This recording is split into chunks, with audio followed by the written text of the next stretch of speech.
به نام خدا، سلام و عرض ادب و احترام فراوان دارم خدمت شما دوست عزیزم. من حسین نظری هستم از وبسایت تمرینخانه.ir.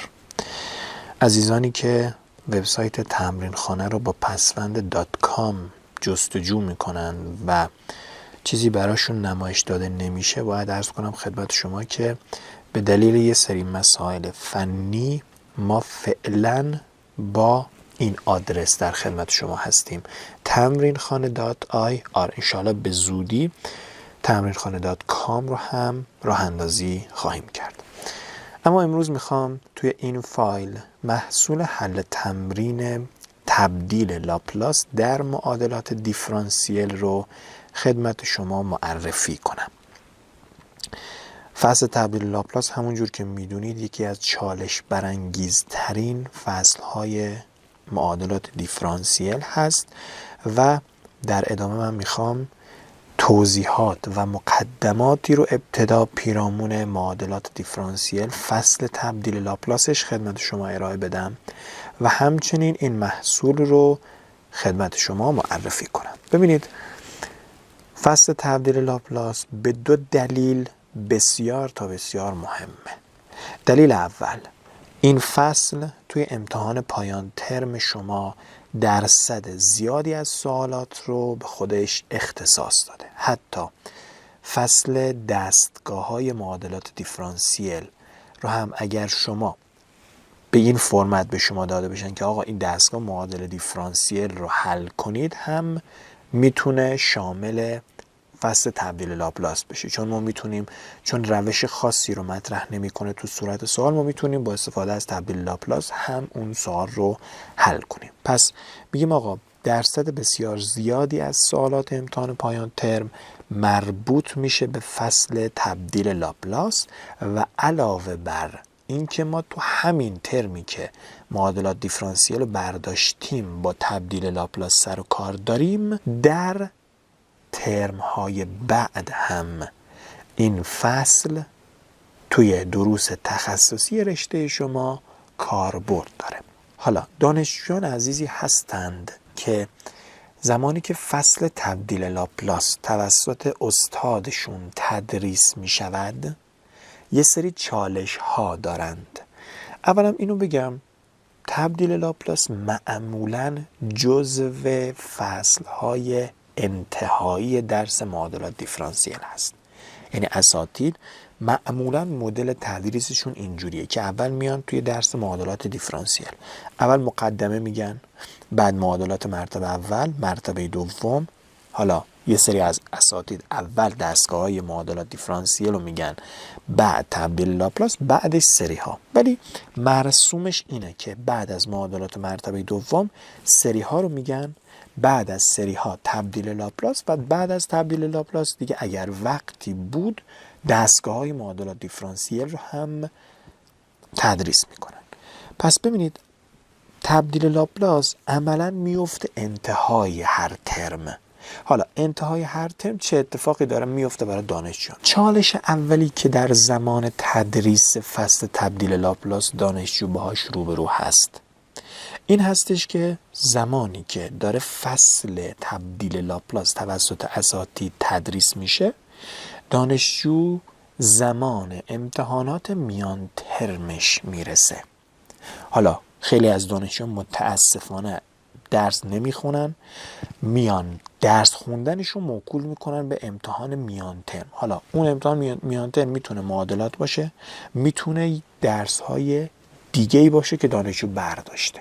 حالا عملا خیلی از دانشجو چون زمانشون کم هست یا سر کلاس حضور پیدا نمیکنن و عملا انگار تبدیل لاپلاس رو یاد نمیگیرن و اگر هم به اجبار، یعنی اجبار حضور غیاب، سر کلاس حضور داشته باشند به تدریس استاد گوش نمیدن و دارن برای اون امتحان میان ترم مطالعه میکنن. پس این چالش اول. چالش دوم زمان تدریس فصل تبدیل لاپلاس اینه که بعضی از دانشجویان درگیر امتحانات پایان ترم، کارگاه‌های عملی، آزمایشگاه و تربیت بدنی میشن. و بدترین حالتی که میتونه اتفاق بیفته توی این زمان این هستش که دقیقاً زمان امتحان پایان ترم این 3 کارگاه عملی و آزمایشگاه ها و تربیت بدنی که خدمت شما گفتم همزمان بشه با تایم کلاس معادلات شما و عملا شما باید به امتحان پایان ترمتون برسید و وقت نمی کنید که تبدیل لاپلاس رو یاد بگیرید. این از چالش دوم. چالش سومی که دانشجویان باهاش روبرو میشن توی تبدیل لاپلاس این هستش که این فصل به شدت یه فصلی که مطالبش جدید هستند و فرمول محوره. یعنی چی؟ یعنی برای یادگیری شما باید تمرکز بسیار زیادی روی این فصل بذارید. یه سری اتفاقات هست که معمولا برای اساتید میفته. ببینید توی یه سری از ترم ها، حالا مخصوصا ترم بهار، خب شرایط به این گونه هست که اساتید چون ابتدای ترم انگار تایم زیادی دارن با حوصله فصل مثلا معادلات مرتبه اول، معادلات مرتبه دوم رو تدریس میکنن. اما وقتی به تبدیل لاپلاس میرسن چون وقت کم دارن و حجم مطالبی که باید تدریس بشه زیاده، عملا چیکار میکنن؟ تون تون فقط درس میدن. یعنی سرتیترا رو به شما میگن، فرمولاش هم میگن و سری رد میشن. یه مثال ساده هم حل میکنن و رد میشن و عملا شما اون جوری که باید این فصل رو یاد بگیرید یاد نمیگیرید. چالش چهارمی که دانشجویان باهاش روبرو هستن توی فصل تبدیل لاپلاس تفاوت بسیار زیادی است که بین اون مطالبی که برای دانشجو تدریس می شود و سوالات امتحان پایان ترم. ببین دوست عزیز، شما میای سر کلاس یا حالا کلاس هم نتونستی بری، جزوه استادتو میگیری، میری شروع میکنی به خوندن. خب سوالی که استاد حل کرده رو میفهمی که استاد چجوری حل کرده و منظورش چی بوده و شما قشنگ درک میکنی. اما وقتی که میخوای سر جلسه امتحان پایان ترم این سوال رو که به عنوان نمونه آوردم خدمت شما حل کنی، گیج میشی و نمیدونی که باید از چه قضیه‌ای برای حل این سوال استفاده کنی. حالا با توجه به این که خدمت شما گفتم اون 3 چالش رو دانشجویان یادگیری معادلات دیفرانسیل مخصوصا فصل تبدیل لاپلاسش رو میان موکول میکنن به تایم فرجه های خودشون و تو اون تایم شما معمولا خیلی سخت به استادتون دسترسی دارید و خیلی سخت به استاد حل تمرینتون، چون استادتون که عملا درگیر دفاع پایان نامه دانشجوهاش میشه و خیلی خیلی کم میتونه سوالات شما رو جواب بده، یا بعضی از اساتید که موکول میکنن تمام سوالات شما و اشکالات شما رو به استاد حل تمرینتون. استاد حل تمرین هم که خودش بازم درگیر امتحانات پایان ترم خودش هست. معمولا اساتید حل تمرین دانشجوی کارشناسی ارشد هستن، اونا هم امتحان دارن و اونها هم اتفاقا حجم دروسی که باید امتحان بدن هم زیاد هست و عملا وقتشون خیلی کمه و تو این تایم شما میخوای معادلات رو یاد بگیری، میای تمام فرمول هایی که توی جزو هست رو حفظ میکنی. آقا حفظ کردی نوش جونت.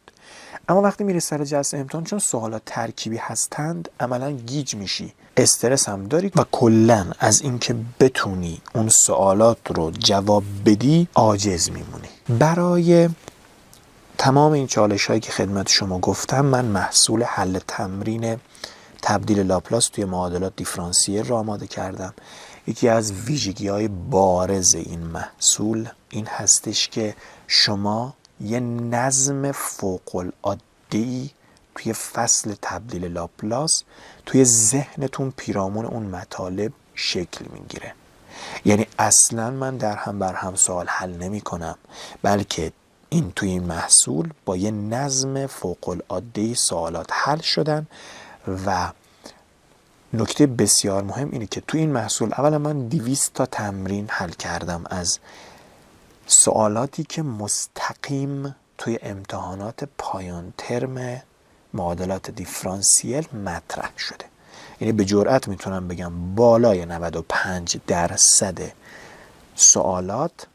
سوالات امتحان پایان ترم بودن و حدود 5% هم که میگم مربوط میشن به تمرینات کتاب معادلات دیفرانسیل. حالا میخوام در ادامه یکی از اون نظم هایی که من توی این محصول خدمت شما گفتم رو خدمت شما بگم.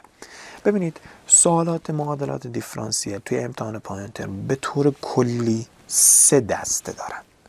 دسته اول دسته‌ای که توی اون دسته این سوال مطرح میشه، آقا این تابع تبدیل لاپلاسش چی میشه؟ سوالات دوم یا مدل دوم سوالاتی هستن که از شما لاپلاس معکوس یک تابعی که ازش لاپلاس گرفته شده رو میخوان به دست بیارید. و سومین مدل حل یک معادله دیفرانسیل به کمک تبدیل لاپلاس هست. و من اینجوری میخوام خدمت شما بگم، ببینید شما وقتی تبدیل لاپلاس رو یاد بگیری با تمرین زیاد، لاپلاس معکوس خیلی راحت میشه برای شما. و وقتی این دوتا رو با هم یاد بگیری، خب حل یه معادله دیفرانسیل خیلی خیلی آسون میشه، چون کلا حل یک معادله دیفرانسیل به کمک تبدیل لاپلاس کلا 2 مرحله بیشتر نداره. مرحله اول از اون معادله لاپلاس میگیری، به یه تابعی بر حسب اسم میرسی. از اون تابع لاپلاس معکوس که بگیری، جواب معادله دیفرانسیلت به دست میاد. و نکته بسیار مهم دیگه ای که پیرامون محصول حل تمرین تبدیل لاپلاس باید خدمت شما بگم، این مفهوم تفکیک کسرها هست. ببینید من گفتم اساتید معمولا وقت کم دارن و یکی از سخت‌ترین مباحثی که توی فصل تبدیل لاپلاس هست همین مبحث لاپلاس معکوسه که در بسیاری از سوالاتی که توی این فصل مطرح میشه شما مجبور خواهید بود که برای حل اون سوالی که مربوط به لاپلاس معکوس هست از تفکیک کسرها استفاده کنید که معمولا دیدین اساتید وقتی به این قسمت تفکیک کسرها توی لاپلاس معکوس میرسن شما رو ارجاع میدن به درس ریاضی عمومی 1 و میگن آقا شما باید این مفهوم رو از اون ترم یا از درس ریاضی 1 بلد باشید. اما من کاری ندارم که شما بلد هستی یا بلد نیستی. توی این محصول به یک روش بی نهایت ساده و سریع خدمت شما این مفهوم رو تدریس کردم که در نوع خودش بی نظیره. فقط و فقط شما میتونید زمانی این حرف منو درک کنید که بیاید توی این محصول و این محصول رو ببینید و از نزدیک انگار خودتون این مبحث رو گوش کنید، یاد بگیرید و ببینید من چجور مبحث تفکیک کسرها برای کسرهای شلوغ رو خدمت شما به ساده ترین شکل ممکن تدریس کردم.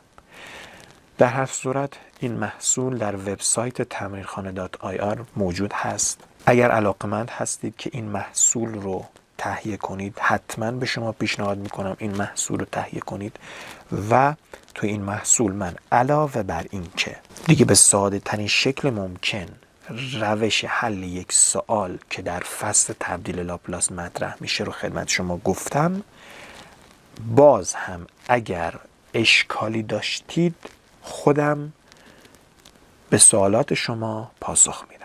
بسیار ممنونم که این فیلم رو تا اینجا تماشا کرد.